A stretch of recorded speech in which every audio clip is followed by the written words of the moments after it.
യൂറോപ്പിലെ Syro Malabar apostolic വിസിറ്റേഷന്റെ jubilee ആഘോഷങ്ങളുടെ ഭാഗമായി major archbishop Mar Raphael Thattil പിതാവ് വത്തിക്കാനിലെ സെയിന്റ് പീറ്റേഴ്സ് ബസിലിക്കയിലേക്കുള്ള ജൂബിലി തീർത്ഥാടനത്തിന് നേതൃത്വം നൽകി. സീറോ മലബാർ മെത്രാൻ സിനഡിന്റെ secretary archbishop Mar Joseph Pamplany, യൂറോപ്പിലെ സീറോ മലബാർ വിശ്വാസികൾക്കായുള്ള apostolic visitator bishop Mar Stephen Chirappanath എന്നിവരും വൈദികരും സമർപ്പിതരും നൂറുകണക്കിന് വിശ്വാസികളും ഈ തീർത്ഥാടനത്തിൽ മേജർ ആർച്ച് ബിഷപ്പിനെ അനുഗമിച്ചു.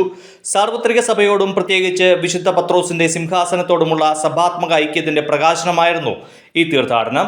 ആഴമായ പ്രാർത്ഥനാനുഭവത്തോടുകൂടി major archbishop Mar Raphael Thattil Saint Peter's ബസിലിക്കയിലെ വിശുദ്ധ കവാടത്തിലൂടെ പ്രവേശിച്ച് തന്റെ അജപാലന ശുശ്രൂഷയ്ക്ക് ഏൽപ്പിക്കപ്പെട്ടിരിക്കുന്ന സീറോ മലബാർ വിശ്വാസികൾക്കായി ദൈവത്തിന് സമൃദ്ധമായ കരുണയും കൃപയും അപേക്ഷിച്ചു. ആത്മീയ നവീകരണത്തിന്റെയും പ്രത്യാശയുടെയും പ്രതീകമായ ഈ തീർത്ഥാടനം ജൂബിലി വർഷത്തിലെ ഒരു അവിസ്മരണീയ നിമിഷമായി മാറി. തീർത്ഥാടനത്തെ തുടർന്ന് സെയിന്റ് പീറ്റേഴ്സ് ബസിലിക്കയിൽ മേജർ ആർച്ച് ബിഷപ്പ് പരിശുദ്ധ കുർബാന അർപ്പിച്ച് സന്ദേശം നൽകി. Archbishop Mar Joseph Pamplany, bishop Mar Stephen Chirappanath എന്നിവർ സഹകാർമ്മികത്വം വഹിച്ചു. സീറോ മലബാർ സഭയുടെ സമ്പന്നമായ ആരാധനക്രമ ആത്മീയ പാരമ്പര്യത്തിന്റെ ശക്തമായ സാക്ഷ്യമായി മാറി ഈ വിശുദ്ധ കുർബാന അർപ്പണം.